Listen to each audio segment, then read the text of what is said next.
Hello दोस्तों, welcome to ICM channel. आज हम लोग यहाँ पे जानने वाले हैं एक शेयर के बारे में जिसका नाम है टीसीएस। और ये इंपॉर्टेंट वीडियो है क्योंकि यहाँ पर जो बायबैक के रिलेटेड एक यहाँ पे न्यूज़ आते हुए दिखाई दे रहा है। तो हम लोग यहाँ पे सही से समझने वाले हैं कि यहाँ पे बायबैक के रिगार्डिंग कौन कौन से इंपॉर्टेंट टर्म को हम लोग को यहाँ पे ख्याल रखना चाहिए, उसके बारे में हम लोग यहाँ पे जानेंगे कि क्या होता है।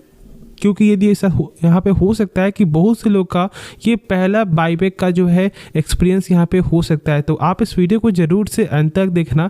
स्टार्ट करते हैं और हम लोग यहाँ पे बिना टाइम वेस्ट किए जो है बायबैक के बारे में सारा कुछ ही समझते हैं। तो देखो यहाँ पर आपको साफ तौर से लिखा हुआ है कि जो टीसीएस का जो बायबैक जो प्रोग्राम है वो यहाँ पर 1 दिसंबर से स्टार्ट होने वाला है। प्राइस बैंड आप यहाँ पे जानते हो कि 4,150 रुपये का यहाँ पे प्राइस बैंड है। यहाँ पर हम लोग को जो है क्या समझना है बायबैक के रिलेटेड, तो हम लोग को यहाँ पे समझना है दो टर्म। जो सबसे इंपॉर्टेंट टर्म होता है वो यहाँ पे होता है इनटाइटलमेंट रेशियो, जो बहुत से लोग को यहाँ पे अभी भी कन्फ्यूजन होता है कि ये क्या होता है। तो हम लोग इसके बारे में सही से समझेंगे, बेसिक से समझेंगे। तो देखो पहले हम लोग यहाँ पे समझते हैं कि बायबैक जो है ना वो यहाँ पे दो कैटेगरी के लिए डिफाइंड यहाँ पे किया जाता है। पहला यहाँ पे आपका होता है रिटेल इन्वेस्टर के लिए। जानते हो कि यहाँ पे क्या नियम होता है कि 2 लाख के अंदर जिनके पास भी शेयर है वो यहाँ पर आपको आते हैं रिटेल कैटेगरी में। 2 लाख से प्लस के यहाँ पर आते हैं आपको स्मॉल HNI, बिग HNI, ठीक है। तो यहाँ पर बिग HNI स्मॉल HNI का जो है इनके इंपॉर्टेंट टर्म जो है यहाँ पे अलग हो जाता है। मतलब जैसे यदि हम लोग यहाँ पे समझे तो देखो यहाँ पर आपको साफ तौर से ही क्या लिखा होता है कि जो 2 लाख से जो जिनका भी इन्वेस्टमेंट 2 लाख से कम है उनके लिए यहाँ पे क्या आपको नियम है कि यहाँ पे इंटाइटलमेंट रेशियो जो है एवरी 6 शेयर में आपको एक शेयर यहाँ पे कंफर्म है कि हाँ यहाँ पर कंपनी आपसे बाई जरूर कर लेगी, ठीक है। मतलब यदि आपके पास 6 शेयर है ना तो यहाँ पर गारंटीड है कि एक शेयर कंपनी बायबैक जरूर से करेगी। ये यहाँ पे हो गया सिंपल भाषा में, ठीक है। अब यदि हम लोग यहाँ पे वही देखें कि जो यहाँ पे स्मॉल HNI, बिग HNI मतलब जो 2 लाख प्लस वाले, तो उनके हिसाब से यदि यहाँ पे देखोगे तो क्या लिखा हुआ है कि जिनके पास 209 शेयर है ना उनसे कंपनी गारंटीड ही बाई करेगी 2 शेयर। मतलब कहाँ से कहाँ पर चला गया, ठीक है। इस बात को सही से समझो। तो ये ज़्यादातर यहाँ पे फोकस कंपनी करती है रिटेल के लिए, ठीक है। तो इस बात को सही से समझना था जो मैंने समझा दिया है। अब यदि हम लोग यहाँ पे देखें तो यहाँ पर 17% का रेशियो दिखाई दे रहा है। एक चीज़ मैं यहाँ पे डाउट जो है ना क्लियर करना चाहूँगा सबसे पहले कि ऐसा कोई गारंटीड नहीं होता है कि आपसे कंपनी एवरी 6 शेयर में एक शेयर ही यहाँ पे बाई करेगी। नहीं, ये यहाँ पे होता है मिनिमम नंबर। इस बात को सही से आप समझ लो, ये एक मिनिमम नंबर है, गारंटी कुछ भी नहीं है सर। ऐसा हो सकता है कि यदि आपके पास मात्र एक शेयर भी हो तो कंपनी गारंटी आपसे एक शेयर यहाँ पर बाई कर लेगी। बहुत से लोग यहाँ पर शॉर्ट टर्म में मतलब एक ट्रेडिंग पर्पज से यहाँ पर पैसा बनाती भी है। 3-4 डीमेट अकाउंट मतलब यहाँ पे जो डिफरेंट पैन कार्ड से वो यहाँ पे एक शेयर को यहाँ पे बाई कर लेती है और उनसे लगभग आपको यदि हम लोग आपको 600 भी लेकर चले कि हाँ भाई 600 मुनाफा यहाँ पे हो रहा है, तो भाई 6 चौक कितना हो गया 2400, ठीक है। तो यहाँ पर यही सब नियम के कारण भी बहुत से लोग पैसा बनाते हैं और यही एक सही तरीका भी है। यदि मौका मिल रहा है तो भाई मौका में छक्का जरूर से मारना चाहिए।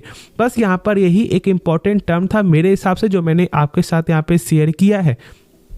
अब यदि हम लोग यहाँ पे इसके बारे में और कुछ भी जाने तो देखो यहाँ पर एस्टिमेट यहाँ पे क्या किया जा रहा है कि यहाँ पर अर्निंग पर शेयर जो है 58.52 से बढ़कर 59.18 हो जाएगा। जानते हो कि जब कंपनी बाई करेगी तो मतलब मार्केट से जो शेयर है वो यहाँ पे कम होते हुए दिखाई देंगे, तो यहाँ पर अर्निंग पर शेयर जो है बढ़ते हुए दिखाई देगा। यदि हम लोग यहाँ पे देख ले क्लोजिंग हिसाब से तो यहाँ पर जो है 34.78 पर यहाँ पे बंद होते हुए दिखाई दिया पिछले मार्केट में। तो हाँ, यहाँ से हम लोग ऐसा बोल सकते हैं कि 20% का यहाँ पर गेन देखने को मिलेगा, जो एक बेटर प्राइस है। देखो समझना यहाँ पे क्या है ना, जो मैंने बताया एक टर्म जो था यहाँ पे इंटाइटलमेंट रेशियो, एक होता है यहाँ पे एक्सेप्टेंस रेशियो। ये क्या होता है देखो समझो। कंपनी मान लो, मैं एग्जांपल आपके साथ शेयर कर रहा हूँ।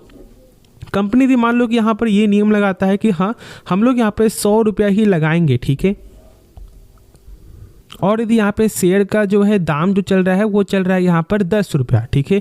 अब यदि यहाँ पे ये 10 रुपया से यदि जो शेयर का जो प्राइस यदि 12 रुपया जाता है तो कंपनी यहाँ पे और ज़्यादा ही यहाँ पे शेयर को खरीद सकता है, ठीक है। मतलब यहाँ पर जो है एक्सेप्टेंस रेशियो यहाँ पे बढ़ जाएगा। मतलब कि ज़्यादातर यहाँ पर ये पॉसिबिलिटी है कि कंपनी आपसे ज़्यादा जो है शेयर को बाई करेगी। लेकिन यदि प्राइस घट जाता है तो यहाँ पर कंपनी कम बाई करेगी। क्यों? क्योंकि उनको ज़्यादा पैसा मतलब एक लिमिट होता है है वो एक लिमिट के हिसाब से ही आपसे शेयर बाय करेगी। तो जब प्राइस बढ़ेगा तो एक अलग फ़ायदा, प्राइस घटेगा तो एक यहाँ पे अलग फ़ायदा है। ठीक है, तो इस बात को सही से आपने समझ लिया होगा। बाकी जो डाउट बचे वो आप कमेंट में ज़रूर से पूछना, मैं इसके बारे में एक अलग सा वीडियो ही बना दूंगा। लेकिन मेन फोकस करो हमेशा एंटाइटलमेंट रेशियो की यहाँ पर क्या कंपनी फिक्स कर रही है, जो मैंने आपके साथ यहाँ पे शेयर कर दिया है। इसके बाद यदि हम लोग यहाँ पे देखें तो यहाँ पर जो प्रमोटर स्टेक है वो यहाँ पर ये हम लोग यहाँ पे ये समझ रहे हैं कि 72.41% से 72.3% यहाँ पे हो जाएगा। ठीक है, मतलब सॉरी यहाँ पर जो है 72.41 हो जाएगा 72.3 से। ठीक है, सॉरी, तो ये मैंने यहाँ पे टर्म आपके साथ यहाँ पे शेयर कर दिया है। अब यदि हम लोग यहाँ पे देख लें इसका कुछ टेक्निकल पॉइंट, तो यहाँ पे मैं जैसा कि आपको साफ तौर से ही मुझे जो यहाँ पे समझ में आ रहा है कि एक सपोर्ट यहाँ पे मुझे आपको नज़र आ रहा है जो यहाँ पर है 3329 का लेवल। क्यों, यहाँ से देखोगे तो स्टॉक जो है एक रिटर्न जाने का यहाँ पे प्रोसेस यहाँ पे दिखाया है बार बार ही। यदि आप यहाँ पे देखोगे और यदि यहाँ पे हम लोग एक बार देख लेते तो एक ब्रेक लेवल भी यहाँ पे ये नज़र आता है। मतलब स्टॉक बहुत लंबे समय से ये ऊपर जाने की कोशिश कर रहा था लेकिन ये ब्रेक नहीं कर पा रहा था, और जैसे ही यहाँ पे ब्रेक करता है एक गजब का बाइंग मोमेंटम देखने को मिलता है और उसके बाद एक सपोर्ट को लेकर ये ही चलते हुए दिखाई दे रहा है। तो ये एक इंपॉर्टेंट सपोर्ट लेकर हम लोग यहाँ पे समझ सकते हैं। लेकिन फिलहाल मैं यहाँ पर एक चीज़ आपको बता दूं कि यदि आप लॉन्ग टर्म के लिए देख रहे हो, कंपनी जेन्युइन एक गजब की कंपनी है, कंपनी का फंडामेंटल में कोई फॉल्ट है नहीं, जो मैंने शेयर भी किया है। और मैंने कल के वीडियो मैंने एक पॉइंट शेयर किया था कि एक यहाँ पे न्यूज़ आ रहा था कि यहाँ पर जो है अमेरिकी कोर्ट ने जो है फिर से यहाँ पे फाइन मारा है, जो मैंने शेयर कर दिया। ऑलमोस्ट जो है यहाँ पर 1700 करोड़ का था, जो मैंने आपके साथ शेयर किया है। बाकी ओवरऑल अब यहाँ पे कुछ बचा नहीं है, मैंने सारा कुछ यहाँ पे पॉइंट बता दिया है। अब यदि कुछ भी डाउट बचे वो आप कमेंट में ज़रूर से पूछो। तो आपको ये वीडियो पसंद आएगा तो आप ज़रूर से इस वीडियो को लाइक कर सकते हो, साथ साथ आप इस चैनल को सब्सक्राइब भी कर सकते हो। तो मिलते हैं नेक्स्ट वीडियो में, तो तब तक के लिए धन्यवाद।